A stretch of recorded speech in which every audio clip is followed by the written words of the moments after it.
आया है तो रथ में भड़ुआ मुबारक हो मुबारक हो।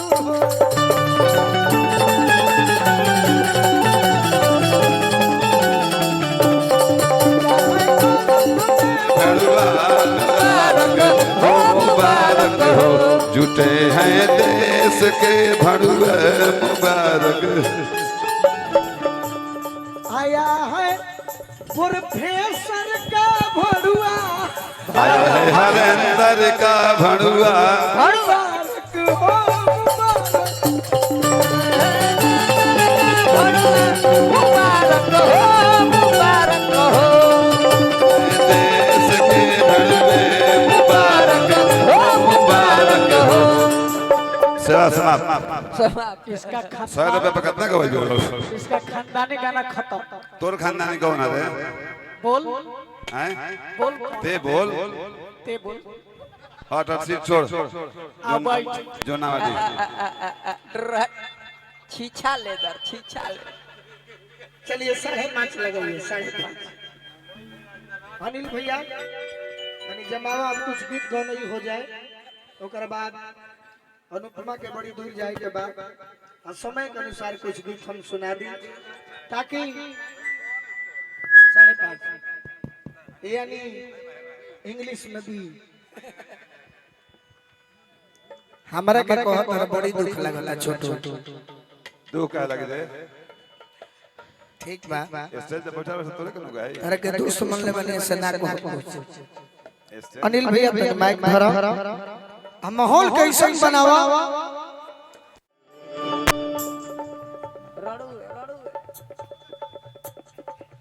कि राजा बनवारी हो नजरिया तो से लागी।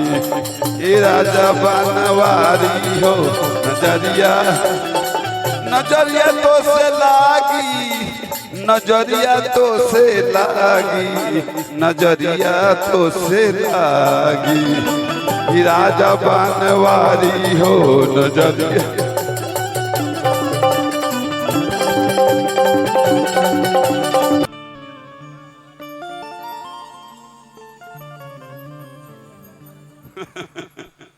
तोरा कना सीधा तो के करा के चिन्ह अब वाह वाह रिखी धारे बाकी ना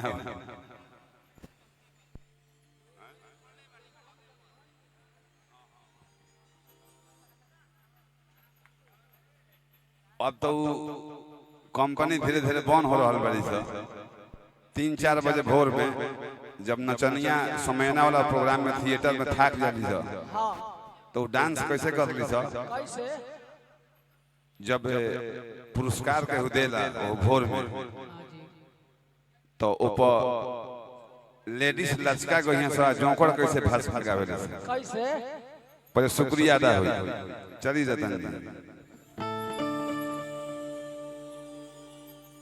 दिल में लग गया चोट निकल गया 50-50 रुपया का नोट। मैं उन साहबान को उन कदरदान को तहे तहे दिल से लहे लहे दिल से शुक्रिया अदा करती हुए दादा जिन साहब ने दिया रुपया उनके हाथ में लाली और वो हमारे जीजा लगेंगे। मैं उनकी साली जोगिरी सीरी री तब लेडीज कैसे लचका गावतारी सब। अरे कि जब हम जानती कि जब हम जानती अरे कि सैया मिली है करिया डांस सही करे के बाद रोमांस होला ना ठाकुर होला छोटे मामा की अरे कि जब हम जानती टाइम पास ना छोटे बाबा के ड्यूटी और रमगया चाचा के पूरा टीम गोलू राजा के अनुपमा के गायकी टाइम पास करे से भोजपुरी में नहीं थे श्रोता के खुश करे खातिर हमने कहल बन जा करब जा हमने के को दी हले बनी जा हाँ भाई हमारे बाबूजी के हित बड़े एकरा फुआ के हस्बैंड है बारी खानदानी ही अरे कि जब हम जनती कि सैया मिली है करिया करिया करिया कि चढ़ल तिलक फेर वही कुआरे रही जयती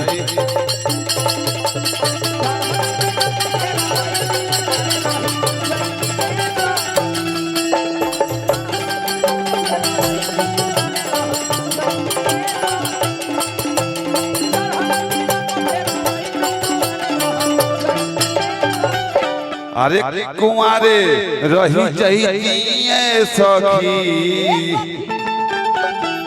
अरे कि कुआरे रही जइए सखी अरे कि नैहर में खूब कोड़वाई कुआरे रही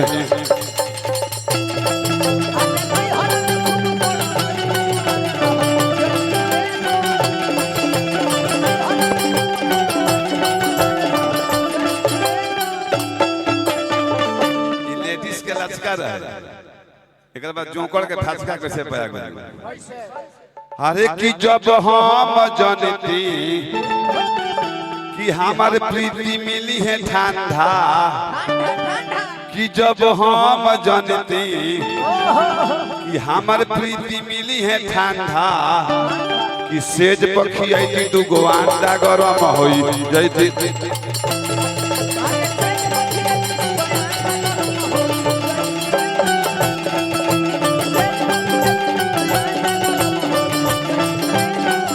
गरम होई जइती सखी गरम होई जइती सखी इस सेज पखी आई दुगो अंडा गरम होई